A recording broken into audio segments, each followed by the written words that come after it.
আসসালামু আলাইকুম রহমতুল্লাহ। আশা করি সবাই ভালো আছেন। তো এটা একটা লেবু গাছ, লেবু পাতা দেখে বুঝতেছেন। দেখেন লেবু গাছ ছোট ছোট ফুলকলি মুকুল এগুলো আসছে দেখেন। একেবারে ছোট ছোট দেখেন, ছোট ছোট লেবু আছে হয়েছে কিন্তু এখানে। এবং এগুলো কিন্তু একটা সময় অনেক বড় হবে। এগুলো হলো কাগজি লেবু।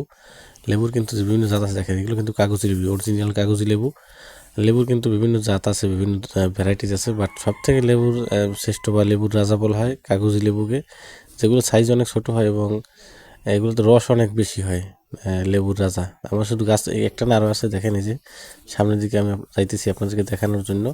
আরও একটা ছোট গাছ আছে, এই যে ছোটো গাছ। এখানে অনেকগুলো শুকনো ডালও আছে অবশ্য।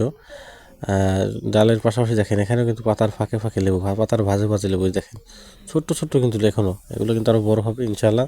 তখন আমি আপনাদেরকে দেখাবো যে আসলে কতটা বড় হয়। এই যে দেখেন ছোটো ছোটো এখনও ফুল করা এগুলো আছে। তো আপনারা চাইলে আপনাদের বাসা বাড়িতে লাগাইতে পারেন, সাংসারিক অনেক খরচ বেঁচে যাবে এবং নিজেদের ক্ষেতের ফসল বা সবজি খেতে অনেক ভালো লাগবে।